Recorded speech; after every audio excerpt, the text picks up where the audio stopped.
पूरे हरियाणा में बीजेपी की रैलियां चल रही हैं। धन्यवाद रैली मुख्यमंत्री नायब सैनिक कर रहे हैं। उसी के चलते आज कोसड़ी में धन्यवाद रैली की गई है। कुछ हमारे साथ लोग मौजूद हैं, उनसे जानते हैं उन्होंने रैली देखी तो किन किन घोषणाओं पर खरा उतरे हैं नायब सैनिक, इनसे जानते हैं। जो काम पिछली सरकार में बाकी रह गए थे अब कर दिए और 5 साल में करते रहे, काफी घोषणा कर दी है। नौकरी तो हुड्डा सरकार में भी तो मिलती थी। हुड्डा सरकार में पैसे से मिलती थी। पैसे से भ्रष्टाचार था। हुड्डा सरकार में एक ही इलाके के लोग लगते थे और खर्ची पर्ची से लगते थे। बीजेपी सरकार में बगैर खर्ची बगैर पर्ची के दक्षिण हरियाणा के हर गांव से 10-10 बच्चे लगे कम से कम। जो कंडीशन थी किसान की वो बिल्कुल जीरो थी और तो टाइम पर अपने खाद बीज और अपनी जो भी है देखभाल कर लेता है। खेती बाड़ी में भी 2 पैसे बच जाते हैं, मंडी में अपनी पूरी फसल बेच लेता है। आप कह रहे हैं किसान उभरता आ रहा है, लेकिन किसान आंदोलन फिर से तैयारी चल रही है। भाई किसानों का वो तो आंदोलन करना सके, हमारे से पूछो कितना टाइम हमारे पास बचता है। सारा दिन अपने काम धंधे में लगे रहते हैं, मुश्किल से मेरे ख्याल में रात को नींद ले पाते हैं। सारे विकास कार्य करवा रहे हैं। नहीं, विकास कार्य कहाँ हुए? आपके लक्ष्मण यादव विधायक रहे बीजेपी से, उन्होंने तो ऐसा कोई काम नहीं किया। नहीं, ऐसी बात नहीं, उन्होंने भी काम करवाया था। कह रहे हैं काम करवाया, अगर काम करवाया होता तो रेवाड़ी थोड़ी जाना पड़ता लक्ष्मण यादव। साहब ने कहा 10 साल बीजेपी और बनेगी अभी से। जब तक भारत विकसित नहीं हो जाएगा जब तक बीजेपी रहेगी। बीजेपी से ज्यादा लगाव दिखाई देता है हिरवाल क्षेत्र में। ये लगाव जो है ये काम का, कर्म का और एक सुशासन का है। कांग्रेस राज में काम नहीं होता था यहाँ का। चोर बाजारी, ऐसा है, देखो टोटल चोर बाजारी जी, टोटल चोर बाजारी। मनोहरलाल खट्टर सीएम रहे थे, लेकिन वो यहाँ पर एक बार भी नहीं आए तब तक। तो ये आप जिता रहे हो बीजेपी को लगातार, लेकिन जो सीएम है वो हरिकोसली में नहीं आते। किसान आंदोलन की बात करें, किसान आंदोलन तो बेकार का था यार। वो लोग शराब पीते घूम रहे वहाँ पे यार। प्रशासन की कहाँ बातें दी आप बताओ। वहाँ पे देखो ना आप, किसान आंदोलन है क्या ये बताओ मेरे को। क्या जमीन किसके पास? हमारे पास जमीन नहीं क्या? फिर हम कहाँ गए? वहाँ पे नहीं गए। फिर किसान कौन हुआ? किसान खेत में काम करता वो किसान हुआ। वो रोड पे ऐसे हल्ला करने से किसान नहीं हुआ। और 2 पैक मार कर वो बोले भाई भी झंडा उतार दिया और वो नहीं होता। नमस्कार, स्वागत आपका हरियाणा न्यूज 24 पर। मैं हूं हिमांशु लांबा, मेरे सहयोगी विनय सिंधु के साथ मौजूद हैं कोसड़ी विधानसभा में और हिरवाल क्षेत्र में मौजूद हैं हम। और पूरे हरियाणा में बीजेपी की रैलियां चल रही हैं। धन्यवाद रैली मुख्यमंत्री नायब सैनिक कर रहे हैं। उसी के चलते आज कोसड़ी में धन्यवाद रैली की गई है मुख्यमंत्री नायब सैनिक की तरफ से। तो कुछ हमारे साथ लोग मौजूद हैं, उनसे जानते हैं उन्होंने रैली देखी तो किन किन घोषणाओं पर खरा उतरे हैं नायब सैनिक, इनसे जानते हैं। जी, कहाँ से आए बाबा? मैं राज सिंह, भूतपूर्व सरपंच जुड्डी से जी। तो कैसा लगा रैली देखी? बहुत बढ़िया रैली, मान सम्मान सब ये चीज बुढ़ाओं और विकास का। अच्छा। और भ्रष्टाचार खत्म कर रहे हैं सरकार। बहुत अच्छी है जी। तो पिछली बार भी सरकार बीजेपी की थी कोसड़ी में। हाँ, तो बीजेपी के अच्छा काम हुए हैं। जो काम पिछली सरकार में बाकी रह गए थे अब कर दिए और 5 साल में करते रहे, काफी घोषणा कर दी है। पिछली बार तो बीजेपी सरकार थी यहाँ पे, तो पिछली बार तो ऐसा कुछ काम देखने को नहीं मिला। नहीं क्यों, नौकरी मिली है लेकिन नौकरी में थोड़ा सा ये कम मिली है। हाँ, और इसने वो थे कर्मचारी जो कच्चे थे वो सारे पक्के कर दिए। तो ये काम तो थोड़ा बहुत नौकरी तो हुड्डा सरकार में भी तो मिलती थी। हुड्डा सरकार में पैसे से मिलती थी। पैसे से भ्रष्टाचार था। और मारे तो कई तो मास्टर मिल गया, किधर तपड़ासी मिल गया, वो तो अच्छा लगा, वीडियो ला दिया, एसडीएम ला दिया। हुड्डा सरकार में एक ही इलाके के लोग लगते थे और खर्ची पर्ची से लगते थे। जिनकी सिफारिश होती थी या पैसे वालों को लगते थे।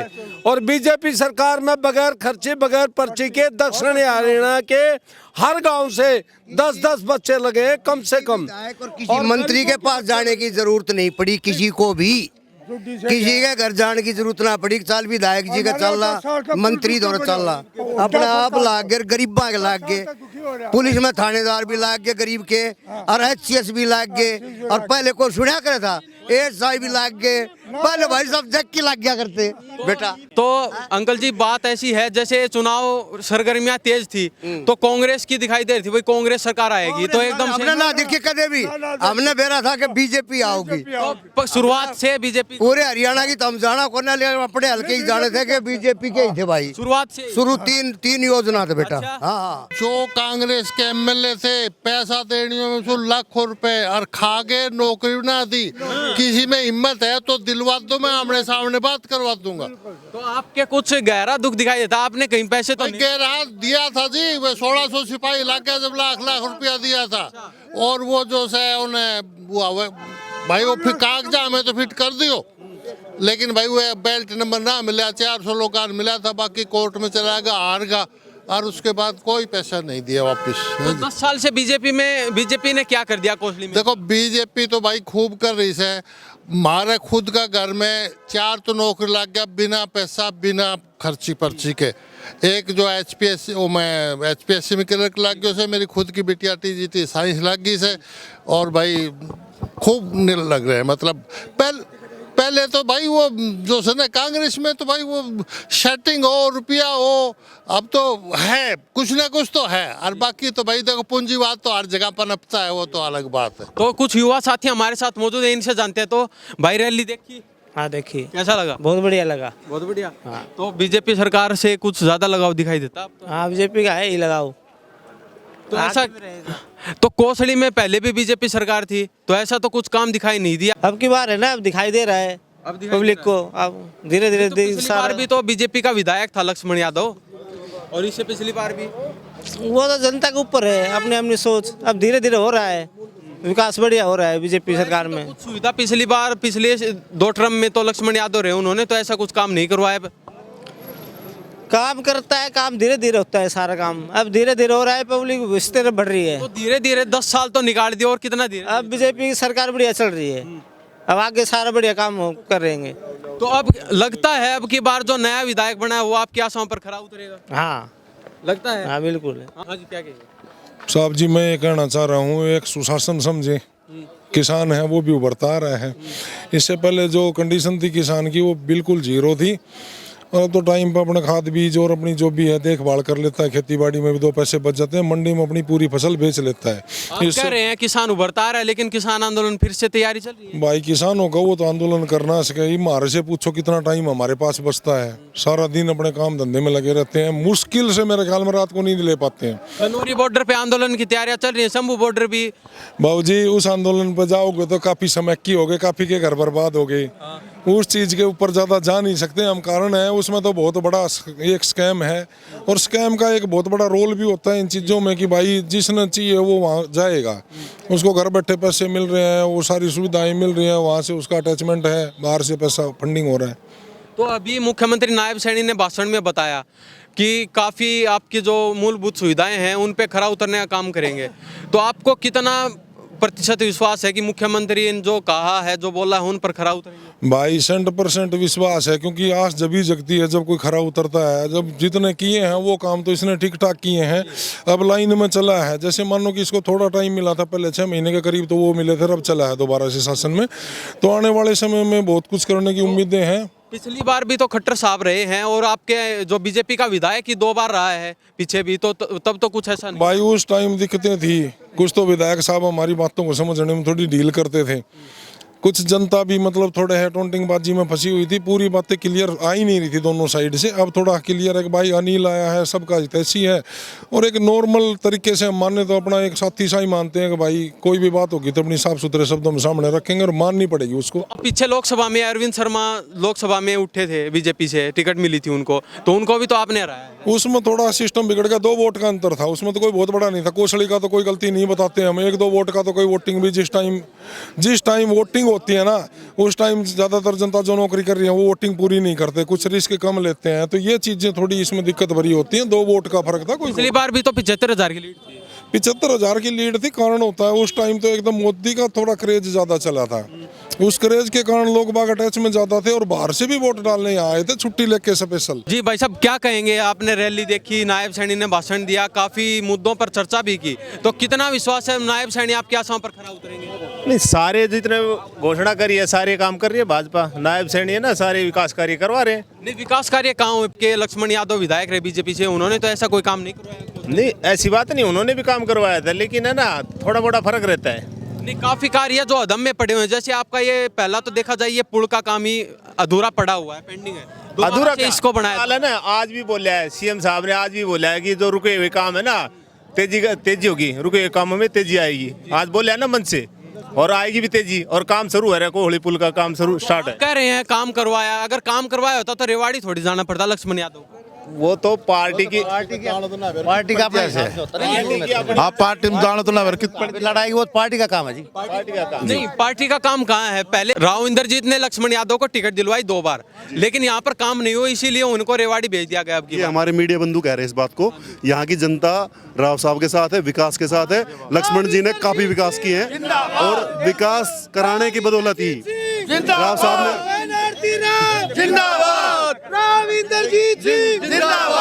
पूरे अहिरवाल में कोई कहीं से इलेक्शन लड़ सकता है, कोई कहीं से इलेक्शन लड़ सकता है पूरे अहिरवाल। यहाँ पर जो इंद्रजीत जी की पकड़ है पूरा दक्षिणी हरियाणा में, जो इंद्रजीत सिंह करते वही होता है, वही होता है। एक मिनट सुनो भाई, एक मिनट सुनो। राव साहब ने यहाँ पर लक्ष्मण जी को टिकट दिलाई, लक्ष्मण जी ने 5 साल लोगों के काम किए।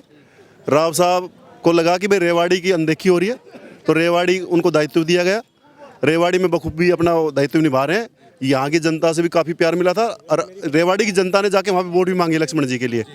और लक्ष्मण जी सब जगह, जब राम यहाँ है तो लक्ष्मण वहाँ काम कर रहे हैं। भाई राम जी को यहाँ भेज दिया, अनिल यादव जी को, और लक्ष्मण जी को रेवाड़ी भेज दिया। जी, मैं लोगों से जैसे बातचीत करते हैं, लोगों में चर्चा रहती है कि 5 साल तक वो लोगों के बीच में दिखाई नहीं दिए लक्ष्मण यादव जी। एक मिनट सुनो, एक मिनट सुनो, आप ये कह रहे हो भाई, देखो सुनो, मीडिया जी कह रही है कि भाई लक्ष्मण जी यहाँ लोगों के बीच में दिखाई नहीं दिए। मीडिया जी मैं आपका धन्यवाद करना चाहूंगा, अगर ऐसा होता तो रेवाड़ी की जनता ही नकार देती। मीडिया नहीं करी ये बातें, ये जनता तो आपके सामने, जनता आपके सामने। अरविंद शर्मा को भी तो यहाँ से हार का सामना करना पड़ा। नहीं, अरविंद शर्मा जी, अरविंद शर्मा यहाँ पे नहीं आए, कोसड़े हल्के में, गांव में नहीं आए वो। क्या कमी रही है? कमी यही थी, गाय नहीं, विकास नहीं हुआ। तो अब की धन्यवाद बार दौरा भी नहीं किया। तो अब की बार कोसड़ी की जनता का विश्वास है कोसड़ी में विकास होगा। अगर विकास नहीं होता तो क्या कोसड़ी की जनता फिर भी बीजेपी के साथ? बीजेपी के साथ, राव साहब के साथ है, राव साहब के साथ है, राव साहब। तो बीजेपी के साथ हो या राव इंद्रजीत के साथ हो? देखो राव और बीजेपी एक है। एक मिनट भाई सुनो सुनो, राव बीजेपी एक साथ है। बीजेपी में राव है और राव में बीजेपी है, और बीजेपी राव एक साथ है, और ये जनता राव बीजेपी के साथ में। बीच में भी काफी खटास देखने को मिली, राव इंद्रजीत को किनारे कर दिया गया था बीच में, लेकिन अब की बार उनकी बेटी को। मैं इतना कहना चाहूंगा, जो ये खटास है ना, ये या तो विपक्ष वालों को दिखाई देता है, या फिर जो मीडिया भाई है, जो आप बुरा मत मानना, मैं बार बार आपको बोल रहा हूँ, या फिर आपको नजर आता है। वो अभी राव साहब ने कहा 10 साल बीजेपी और बनेगी अभी से ही, अभी आज ही कहा आपके सामने 10 साल और साल रहेगा बीजेपी। आगे की सोच। हाँ। जब तक भारत विकसित नहीं हो जाएगा जब तक बीजेपी रहेगी। मैं जिला पार्षद संजय मुंडाड़ा और जिला सचिव भाजपा झज्जर, मैं आपको बताऊं, जब तक भारत विकसित नहीं हो जाएगा, जब तक भारत के हरियाणा के एक एक गांव में कोना कोना विकसित नहीं हो जाए, जब तक ये भाजपा रहेगी। तो कुछ बीजेपी से ज्यादा लगाव दिखाई देता है हिरवाल क्षेत्र का। ये राव साहब की वजह से लगाव जो है ये काम का, कर्म का और एक सुशासन का है। तो कांग्रेस राज में काम नहीं होता था यहाँ का, चोर बाजारी, ऐसा है, देखो। टोटल चोर बाजारी जी, टोटल चोर बाजारी, नौकरियों में चोर बाजारी। भाई कौन है पार्षद महोदय? अगर कांग्रेस के टाइम में होते ना तो इनका बेटा नौकरी में, ठीक है जी। अगर नौकरी की बात खरीदारी में आ गई, उसके बाद चाहे आप विकास कार्यों की बात कराओ, अगर रोड बनाओगे तो उसमें भ्रष्टाचार। रोड बनते नहीं थे, कागजों के अंदर पेमेंट हो जाती थी, और उसका सबसे बड़ा सबूत, एक मिनट सुनो जी, जिस पुल की आज कार्य चल रहा है ना, ये हुड्डा साहब के साले ने बनाया था, और भ्रष्टाचार का सबसे बड़ा जीता जागता सबूत कोसड़ी का है। उसको देखो, उसके बाद अगर ये समझ में नहीं आता तो कुंड का देखो जाके आप, जो कुंड से राजस्थान को का देख लो, उन्हीं के टाइम का, तो उसी टाइम ये बना था। ये दोनों ये साबित करता है कि कांग्रेस ने सत्ता में हमेशा अपने लोगों को कार्य दिए और उनके एवज में पैसे खाए। मनोहरलाल खट्टर सीएम रहे थे, लेकिन वो यहाँ पर एक बार भी नहीं आए तब तक। तो ये आप जिता रहे हो बीजेपी को लगातार, लेकिन जो सीएम है वो हरिकोसली में नहीं आते, ऐसा क्यों? ये पहला सीएम है जो कोसली के अंदर आया है। हाँ, ये तो आए हैं, लेकिन मनोहरलाल खट्टर नहीं पहुंचे। ये अनिल नहीं, एक मिनट प्रधान जी साहब, राव साहब और खट्टर की थोड़ी अनबन रहती थी। एक मिनट सुनो जी, ये अनिल यादव जी का प्रयास है, राव साहब का उनके ऊपर आशीर्वाद है, कोसली की जनता का धन्यवाद करने पूरे हरियाणा में पहली विधानसभा में कोसली में आए हैं। पीछे क्या हुआ वो सारा खत्म हो गया। और खट्टर जी की बात करते हो आप, तो वो भी उन्होंने भी अपना देखो कोसली के ऊपर प्यार बरसाया है। जैसे आए नहीं, कोई बात नहीं आए, लेकिन प्रोजेक्ट तो दिए, काम तो दिए।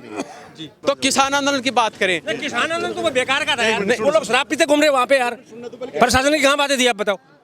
वहाँ पे देखो ना आप, किसान आंदोलन है क्या ये बताओ मेरे को? क्या जमीन किसके पास? हमारे पास जमीन नहीं क्या? फिर हम कहाँ गए? वहाँ पे नहीं गए। फिर किसान कौन हुआ? किसान खेत में काम करता वो किसान हुआ। वो रोड पे ऐसे हल्ला करने से किसान नहीं हुआ। और 2 पैक मार कर वो बोले भाई भी झंडा उतार दिया और वो नहीं होता। आपकी फसल टाइम टू टाइम? अरे बिल्कुल नहीं, हम तो बिल्कुल खुश हैं एकदम। समय पर पैसे में आ रहे हैं? हाँ बिल्कुल आ रहे हैं, अभी भी देख ले मेरे मारे। अच्छा, हाँ जी। तो जो ये एमएसपी मांग रहे हैं, जो ये किसान जो खनौरी बॉर्डर पर, वो बेकाम की बकवास, वो तो प्रशासन करेगा। वो बड़े बड़े मंत्री बैठे, बड़े बड़े पढ़े लिखे लोग बैठे हुए हैं, वो तो बेकाम में ट्यून हो जाते, जैसे रेडियो को ट्यून करते ना मैं रोहतक, आकाशवाणी रोहतक, वैसे हो जाते यार। ठीक है, क्या कहेंगे जी? आप बताओ पहले क्या पूछना चाह रहे हो? जो ये किसान आंदोलन चल रहा है, एक तरफ देखा जाए अहिरवाल में किसी भी जगह पे कोई किसान आंदोलन नहीं है, लेकिन जैसे ही अहिरवाल क्षेत्र खत्म होता है वहीं से किसानों का एक अलग से देखा जाता है, भाई किसान आंदोलन यहाँ से शुरू होगा। देखो किसान की अगर आप बात करते हो तो पूरे देश का किसान है, और पूरे देश का किसान अपने खेत में व्यस्त है। उसके पास इतना टाइम नहीं है कि वो कहीं पे भी जाके अपने देश की क्षति पहुंचाने का काम करे, अपने देश के रोड का रोकने का काम करे, अपने देश की जनता को परेशान करने का काम करे। 2021 में तो किसान आंदोलन हुआ था, उसमें तो पूरे देश के नाम पे एक षड्यंत्र था। पूरे देश के किसानों की बात हो रही है, पूरे देश का किसान। आप बताओ मेरे को, थे तो वहाँ पे था तो रोहतक का था, सोनीपत का था, झज्जर का था, बहादुरगढ़ का था, पंजाब से आए हुए सरदार थे, यूपी से कुछ, यूपी बेल्ट भी जो इससे लगती हुई है। एक षड्यंत्र था कांग्रेस पार्टी की तरफ से, उनको एक सेकंड कांग्रेस पार्टी ने अपना पैरेलल खड़ा किया था कि आप इस तरह से करो, ठीक है जी। और उसमें मोदी जी ने किसान के हित के अंदर ही बात रखी थी, और किसान के हित को देखते हुए अपने तीनों कानून वापस लिए थे, और वो किसानों के हित के कानून थे। किसान से आप जाके बात करोगे तो किसान खेत में काम करता हुआ मिलेगा, हमारी तरह यहाँ पे आपको खड़ा हुआ नहीं मिलेगा। तो वो आंदोलन तो चलो समाप्त हो चुका था, लेकिन अभी दोबारा से खनौरी बॉर्डर पर एमएसपी मांगने के लिए जो डल्लेवाल जी हैं वो अभी आमरण अनशन पे बैठे हैं। तो ये क्या जी? एक षड्यंत्र है। जिसके पास कोई काम ना हो ना, उसको क्या सुझाव आएगा कि भाई साहब अब हम सत्ता में तो है नहीं, तो क्यों ना हल्ला करा जाए। अब वो हल्ला करने के लिए बैठे हुए हैं वहाँ पे, अपना हल्ला गुल्ला कर रहे हैं। भाई अगर किसान की बात करनी है तो मेरे से ज़्यादा बेटर आप एक बार खेत में जाओ, किसी भी गाँव में जाओ, आप किसान खेत में काम करता हुआ मिलेगा। उस किसान से जाकर आप पूछो कि आप भारतीय जनता पार्टी की नीतियों से आप सहमत हैं, किसान सम्मान निधि आपको मिल रही है, किसानों का जो एमएसपी मिल रहा है या नहीं मिल रहा है, वो हमारे से ज़्यादा बेटर बता पाएगा आपको। आपने सीधा सीधा कांग्रेस पे तंज कस दिया कि अभी वो शासन में तो है नहीं, चलो आराम से बैठते हैं। जो आदमी फ्री होता है ना, फ्री आदमी के पास एक ही काम है कि धरने पे बैठ जाओ जी। जो मतलब सत्ता और विपक्ष की बात हो रही है, विपक्ष के पास कोई काम नहीं है, जनता ने बेरोजगार कर दिया उसको। अब बेरोजगार कर दिया तो क्या करेगी? तो क्यों ना हल्ला मचा दिया जाए। अब हल्ला मचाएंगे तो कुछ ना कुछ तो मिलेगा। आप जैसे भाई भी जाएंगे, उनसे चाय पानी की पूछेंगे, जी क्यों बैठे हो, क्या परेशानी है आप लोगों की, ठीक है? हाँ जी, क्या कहेंगे? देखिए, ये सब सिर्फ और सिर्फ अपने आप को दिखाने के लिए है कि लोग हमें भूल ना जाए। विपक्ष का यही काम है, क्योंकि किसान एक बहुत ही भोला भाला किसान है हमारे देश का, हमारे प्रदेश का। उनको गुमराह करके ये किए जाते हैं प्रदर्शन वगैरह। देख, किसान असली जो किसान है वो अपने खेत में लग रहा है। इस सर्दी के मौसम में भी, गर्मी के मौसम में भी, बरसात के मौसम में भी किसान अपना खेत के अंदर काम करता है। लेकिन विपक्ष तो ये कहता है कि बीजेपी ने करवा रखा आंदोलन, और बीजेपी वाले कहते हैं कांग्रेस ने करवा। मैं आपको बताऊं, विपक्ष कहाँ है? विपक्ष तो है ही नहीं कहीं। कहाँ दिख रहा है आपको? बताओ आप। अब उनको वो ये सोचते हैं कि 5 साल बाद लोग हमें भूल जाएंगे, 5 साल बाद लोग हमें भूल जाएंगे। तो इसलिए इस टाइप की ये जो चीज़ें कर करके वो अपने आप को प्रेजेंट करते हैं कि भाई हम यहाँ ये आप लोगों के लिए कर रहे हैं, वो कर रहे हैं। अभी तो बहुत सारे बड़े बड़े खुलासे होंगे, इनके पीछे बहुत बड़ी बड़ी चीज़ें लगी हुई हैं। तो अभी चलते चलते मैं आपसे लास्ट क्वेश्चन करना चाहूँगा, जो अभी ये घोषणाएं की है मुख्यमंत्री जी ने, ये घोषणाएं बनकर ही तो नहीं रह जाएंगी। ऐसा है, मुख्यमंत्री जी ने घोषणा की है, ये किसी गांव के मेंबर ने नहीं की है। मुख्यमंत्री ने जो घोषणा कर दी वो आज तक ऐसा नहीं है कि वो धरातल पे ना उतरी हो, वो सभी धरातल पे उतरी हैं। तो मनोहर लाल खट्टर जी ने भी बहुत घोषणाएं की थी, लेकिन उन पे तो कोई उनकी भी कार्य बहुत, उन्होंने भी बहुत अच्छे अच्छे काम किए। आज बिना खर्ची और पर्ची का जो कार्य है वो भी मनोहर लाल जी की देन है। किसानों के लिए आज जैसे हमारे आदरणीय नायब सैनी सिंह ने एक बात बोली कि किसानों के लिए हम जो जल भराव की समस्या के लिए जो हम काम करेंगे वो भी कहीं ना कहीं मनोहर लाल खट्टर की ही देन है। वो उन्होंने नीतियां बनाई, सेम का जो एरिया होता है उसके लिए उन्होंने नीतियां बनाई और स्पेशल बजट बनाया उसके लिए, और बहुत सारे गाँव में काम हुआ है। मैं बात करूं तो राव साहब के आशीर्वाद से हमारे गांव में, मुंडाड़ा गांव के अंदर भी एक बहुत बड़ी पाइपलाइन का, मुंडाड़ा गांव झज्जर जिले में पड़ता है और सालावास खंड के अंदर, उसके अंदर भी बहुत बड़ी पाइपलाइन का निर्माण हुआ है, वो भी किसानों के लिए ही है। तो ऐसी बात नहीं है काम नहीं हुए। हाँ, ये हो सकता है कभी थोड़ा सा तेज़ कभी ज़्यादा, वो समय के साथ रोड के हिसाब से चला जाता है। अभी रोड बिल्कुल क्लियर है, अच्छी सवारी होगी। बहुत बहुत धन्यवाद। बहुत बहुत धन्यवाद। तो बीजेपी को वोट देंगे और राव जी के हम साथ हैं। हमारे इलाके में कोई भी जातिगत आधार पे कोई झगड़ा नहीं होता है, ठीक है, जो आपके रोहतक में होता है। मैं आर्मी से रिटायर्ड हूँ, ठीक है। जो यहाँ पे जो है पढ़े लिखे लोग हैं, यहाँ पे कोई भी बिरादरी के लोग हैं, यहाँ पे कोई नहीं होते, हम हरिजन के साथ हर आदमी बिरादरी के साथ मिलकर रहते हैं। लेकिन जो वहाँ होता है ना, वो सिर्फ चाहते हैं कि हमारे को नौकरी मिले, उसको गिराने के लिए जो काम किया। और मैं खुद ओपन में बोला था, पिछली बार मेरे गाँव का सरपंच था, मेरे से 4 साल बड़ा है, तो मैंने बोला था भाई दीपेंद्र नहीं जीत सकता। और अब की बार जीता ना, जब मैं पेंशन आया हुआ था, अब की बार जीता ना, वो हमारी कमजोरी थी। क्योंकि उन लोगों ने फौज में रूमर्स फैला लेते ना कि उग्रवादी आ गया, ऐसे उन्होंने रूमर्स फैलाया था, और रूमर्स की वजह से वो, जबकि कोसली के मैंने बोला था कि कोसली की जनता उनको वोट नहीं देना कभी भी, और ना देगी। लेकिन अब की बार तो फिर भी जीत के निकले हैं। वो यार मैं बताया ना, आपने अफवाह फैला दी। अब मेरे जैसे आदमी को बैठने नहीं देंगे। अब भाई जो बीजेपी की जो पार्टी होती है वो सोचती है कि लोगों के बारे में क्या करना है, और कांग्रेस की क्या करती है, मेरे बच्चे को भर्ती कराना। अरे तुम्हारे बच्चे को भर्ती कराना, मेरा बच्चे कहाँ जाएगा? मैं 3 नौकरी कर रहा हूँ साहब, 3 कहाँ करप्शन है बताओ मेरे को? मैं 3 नौकरी कर रहा हूँ। जिसमें योग्यता होगी वो तो लगी जाए। नहीं, योग्यता की बात नहीं, योग्यता होते भी करप्शन होगा तो कहाँ से हो जाएगी? अब मैं योग्य हूँ और कांग्रेस सरकार मेरे को देंगे? मान ले उस बिरादरी का नाम नहीं लूंगा, कांग्रेस किसकी है, उसमें ओपन होता है कि भाई उसी को नौकरी देंगे, हम दूसरे को नहीं देंगे। कहने का मतलब है पर्ची खर्ची में नौकरी दी जाती है। हाँ बिल्कुल, हमारे गांव के भी 4-5 गए थे, खर्ची पर्ची गाड़ी गुड़ी लेके, बोलो सरपंच साहब वहाँ जाके मिल लो। मैं भी नया रिटायरमेंट आया था, मैंने कहाँ जाना है, फौजी पागल होता है वो, कहीं नौकरी उसको मिल जाएगी। हमारा रिजर्व कोटा मिल जाता आराम से। और बहुत बढ़िया सरकार है, हमारे राव जी एक विश्वसनीय आदमी है, इंद्रजीत साहब हैं, हम ठीक है ना, हम तो उनके लिए यही दे रखते हैं फेसबुक या यूट्यूब पर जब भी होता है, और मैं स्पेशली आ जाऊँ उसी के लिए आया था, ठीक है ना। वो पानी मांगे हम खून देंगे बरादरी के लिए। जी चेयरमैन साहब क्या कहेंगे? बीजेपी की धन्यवाद रैली थी, नायब सैनी जी पहुंचे यहाँ पे और कई मुद्दों पर घोषणाएं भी करके गए हैं। कोसली के कई जो कार्य हैं जो रुके हुए हैं उनको सुचारू रूप से चलाने के लिए, तो क्या कहेंगे? मैं तो ये कहूँगा जी, बीजेपी सरकार की इतना उत्साह आपने भी देखा होगा, कितनी भीड़ थी, जनसैलाब बहुत ही था। और सैनी साहब पे विश्वास भी है, हमारे राव साहब पे भी विश्वास है जो हमारे अहिरवाल क्षेत्र का नेतृत्व कर रहे हैं। तो सारी जो घोषणाएं की है वो सही करके गए हैं, जो भी करेंगे वो भी उचित ही करेंगे। राव साहब पीछे नहीं रहने देंगे कोसली क्षेत्र को और हमारे अहिरवाल क्षेत्र को। तो पिछले विधायक ने आपके जो आशाएं थी उन पे खरा उतरने का काम किया? पिछले विधायक की कुछ कमियां रही होंगी, किस कारण से रही होंगी ये तो मैं कह नहीं सकता। कभी उन्हें रेवाड़ी जाना पड़ा? नहीं, इस बारे में तो मैं क्या कहूँगा। बाकी पार्टी का नेतृत्व, पार्टी ने जो उनको जो ठीक लगे ना वहाँ से उनको टिकट दे दी। तो अभी जो घोषणाएं की हैं नायब सैनी जी ने, तो ये घोषणाएं आने वाले समय में घोषणाएं बनकर ही तो नहीं रह जाएंगी? नहीं, ऐसा तो लगता नहीं, क्योंकि इलेक्शन से पहले जो घोषणाएं की थी ना उन पे पूरा खरा उतरने का कार्य किया है, और इनमें भी हम सोचते हैं कि भाई पूरा खरा उतरेंगे सैनी साहब। जी सर, धन्यवाद। धन्यवाद। तो हम कोसली विधानसभा में मौजूद थे और यहाँ पर अनाज मंडी में मौजूद हैं कोसली में, और यहाँ पर मुख्यमंत्री नायब सैनी द्वारा धन्यवाद रैली का आयोजन किया गया था। हमने लोगों से बातचीत करवाई, काफ़ी मुद्दों पर चर्चा भी की मुख्यमंत्री जी ने, और जो कार्य रुके हुए हैं कोसली विधानसभा के उनको सुचारू रूप से चलाने का आश्वासन भी देके गए हैं, और काफ़ी करोड़ रुपए भी देके गए हैं कोसली विधानसभा के लिए। तो इस बारे में आपकी क्या प्रतिक्रिया है? इन्हीं सब बातों के साथ मैं हिमांशु लांबा, मेरे सहयोगी विनय सिंधु के साथ नमस्कार, जय हिंद।